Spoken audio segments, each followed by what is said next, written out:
Chelsea fans, we finally broke the curse. Chelsea beat Brentford 2-1 this Sunday to secure 3 more points, and those 3 points mean Chelsea sit comfortably in second position, 4 points clear of Arsenal and only 2 points behind Liverpool. And it's safe to say that we have our Chelsea back. This was a huge 3 points to secure for many reasons, breaking the curse of Brentford, who always seem to get a result at Stamford Bridge, Arsenal and City dropping points, and Liverpool not playing. Now this game had a lot of positives and a few negatives that I want to talk about, so in this video we're going over the 5 things that we learned from Chelsea 2, Brentford 1. Did you know that 90% of the people watching this video right now are currently not subscribed to the channel? So make sure you leave a like and subscribe if you're a Chelsea fan who enjoys Chelsea content. Make sure you join the community and let's get into the video.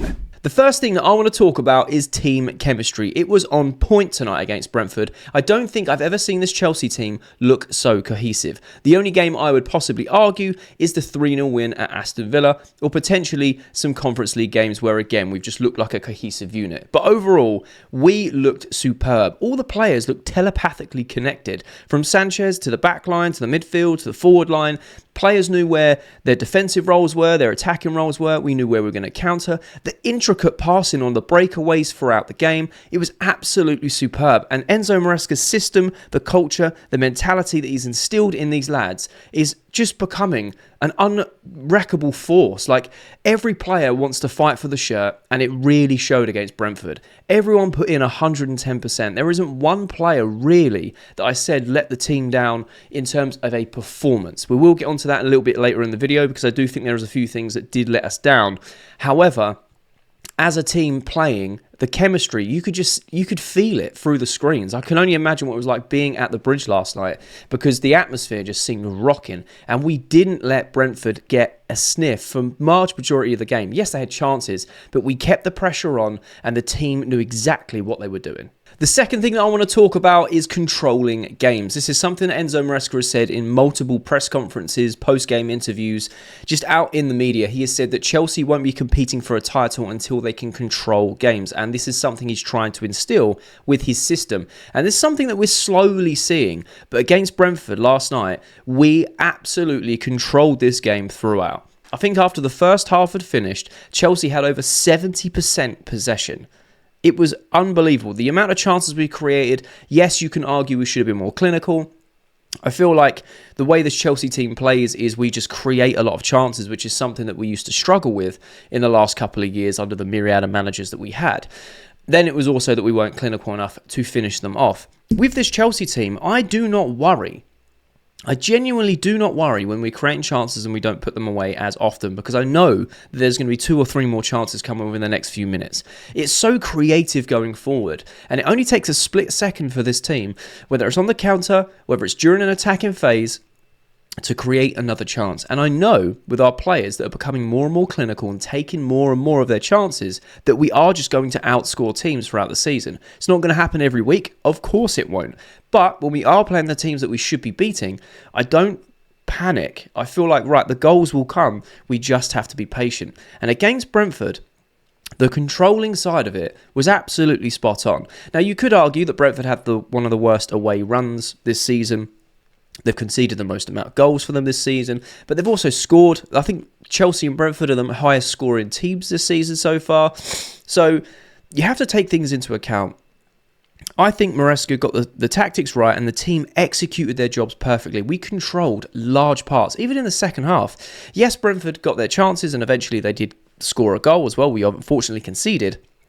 That's going to happen in games because of the style of football that we play. But we kept the pressure on. We kept the press intense. We broke up the play very well. Caicedo was everywhere again. The guy's an absolute machine. But we controlled the game for large parts, if not the majority of the game. And that's something that is relatively new that we're seeing, where we're not just attacking relentlessly and if we concede, it's a shame. We're actually controlling parts of the game, key areas of the game, to control it, calm things down, to intensify on our benefit, not for the opponents, dealing with the opponent's press and their intense ways throughout the game.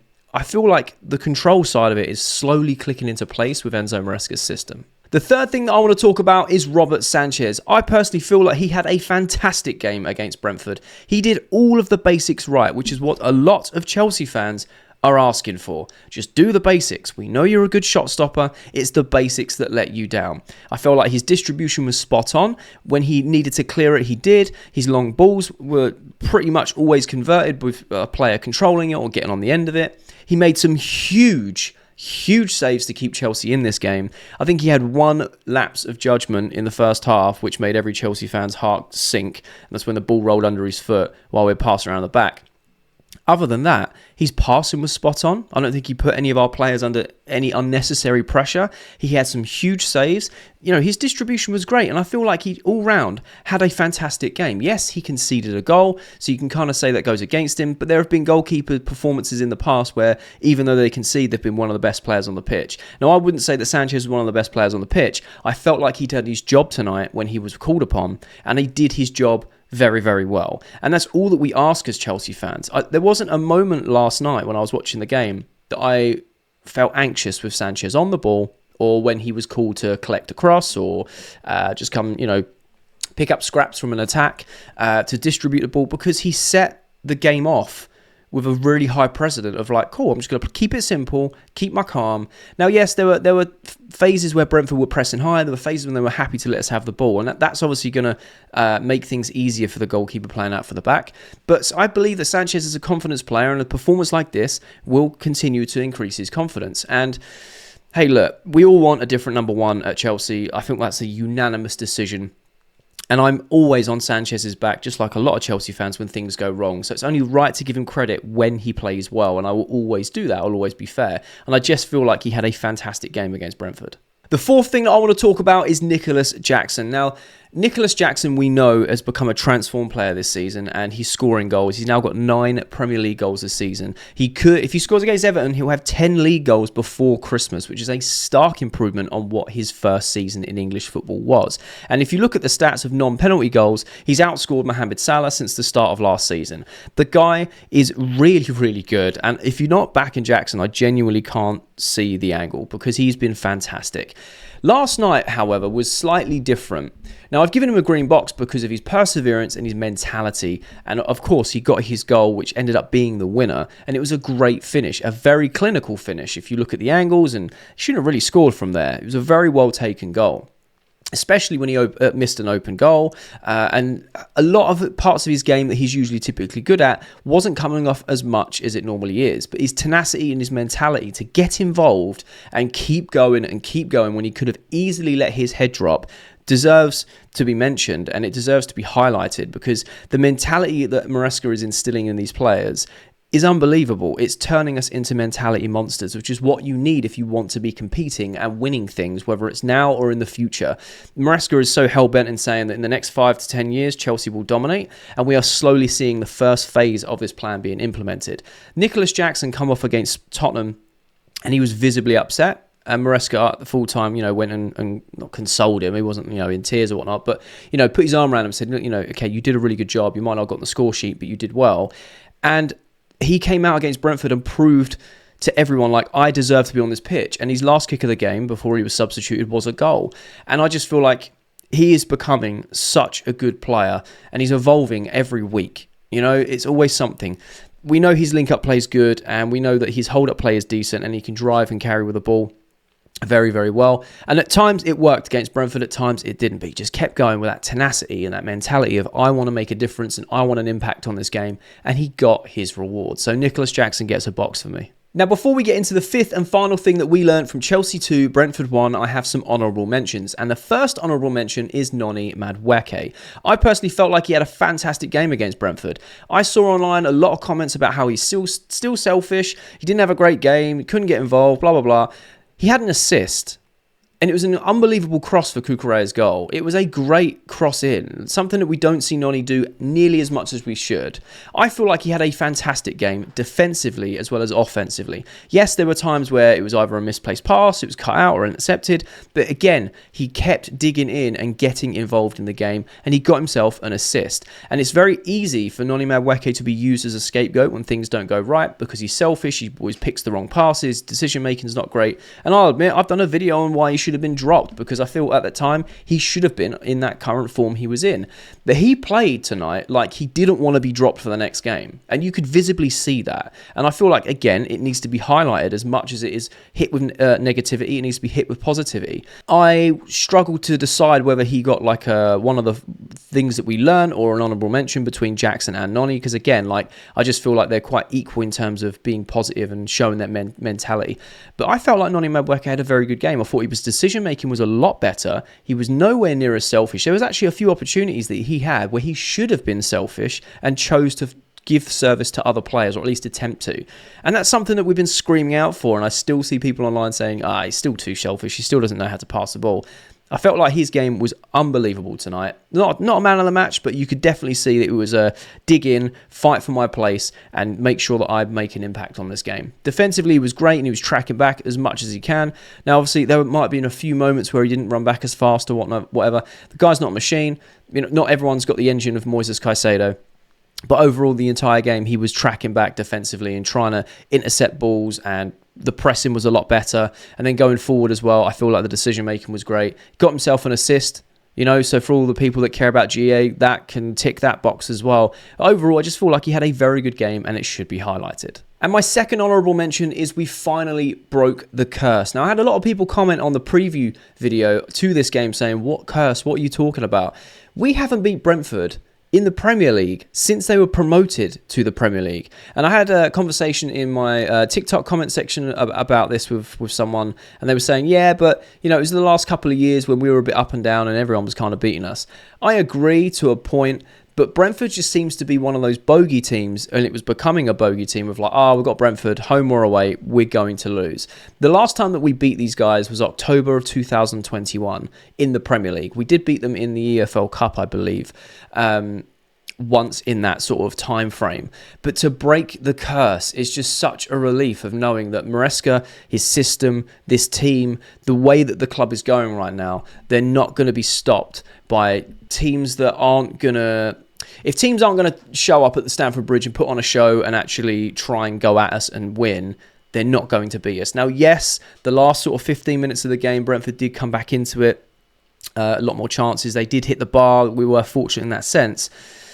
And obviously they did score. Buemo scored his 10th goal of the season. So it made a bit of a nervy ending for sure. But it was just so good that we dominated the game. We got the result in the end, but we got the goals.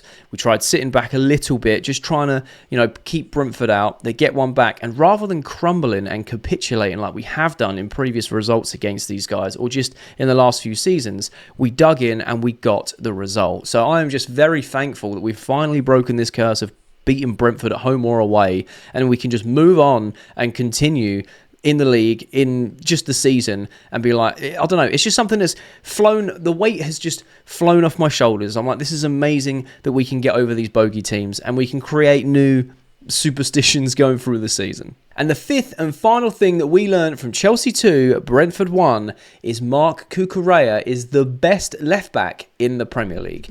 I would even argue he is top 5 in world football right now. This guy is absolutely flying.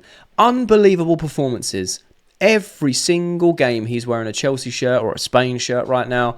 Unreal. And against Brentford, he was everywhere. He gets himself a goal. He's linking up with the left-hand side, find himself in the pockets of like where the 10 should be for most of the game. I know Enzo Maresca's system allows for this, but Cucurella executes it perfectly time and time again. He is such a good player. And honestly, I can't think of a better left-back in the league right now. He is fantastic. And I feel like every game we see, his standards are set so high. So it's like, I could just talk about Cucurella over and over and over and over and over again, but it's going to get boring, right? Because he's so good. But yesterday, he had an exceptional game, whether it was defensively or offensively. However, you may have noticed he's in a yellow box, and that is because of his discipline. And it's something that genuinely makes me sad, because he had an all-round, pretty much a perfect game. In the last 5 minutes of this game, he makes a challenge that was deemed reckless. Now, yes, he did lunge in. I think he did get the ball, and he only got a little bit of the player. Yes, it's a booking. I'm not disputing that. Fine. You've got a booking. You've let him know you're there, even though you won the ball. You've got a few minutes left. Just injury time, essentially, at that point of the game. With 2-1 up. I think at the time it was 2-0. But regardless, we're winning.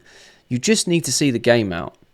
And we do that. We see the game out. He wins us a foul by diving in the later stages of the game. When they showed the replay, I was like, that's ridiculous. But hey, the game's the game. He got the dark arts out and it worked. Fair enough. Soon as the full-time whistle is blown, he then goes and pushes another player and gets in a dispute with them to get another yellow card and get sent off after the full-time whistle. And I'm sorry, we won the game. The game is done. Leave it. Go celebrate with the team. Go celebrate with the fans and just get on with your evening. The fact that you've done that now means you miss the game against Everton. Now, some fans will say, well, it's just only Everton. We've got Vega. Of course we do. And I'm grateful we've got the backup. But it irks me that a player of that calibre and playing at this high of a form right now is being let down by discipline issues where he couldn't just leave it. Couldn't just be like, oh, full-time, cool, done, whatever. Shake people's hands, leave. If it was getting a bit naughty, just walking away from the situation. Because now he's got an unnecessary yellow card, which is a red card, which then means he misses the Everton game. And if you want to get all superstitious and you want to get excited for Christmas, if Chelsea beat Everton, we play before Liverpool. We could essentially be top of the league by a point until Liverpool play. Like, what? Now you're going to miss that opportunity. And yes, we're going to play with Vega, and I feel fully confident with Vega filling in that role. But for me, on a personal level, it just, I don't know, it tainted his performance a little bit because it was genuinely outstanding. And I love Cucurella. I think he fights for the shirt every single game, and he's really showing his class. But that last sort of 10 minutes of the game, well, I'd say 5 minutes of the game, and the first foul, fair enough, and it's just the whole aftermath of getting sent off. It really put a downer, left a bitter taste in my mouth, so to say. So unfortunately, I'm giving him a yellow box for that because I just think you can't say he's been amazing without even highlighting the fact that he's now being sent off for the game against Everton for something so stupid. If it was a professional foul, again, it's going to be relatively stupid, but at least it's to do within the 90 minutes of that game.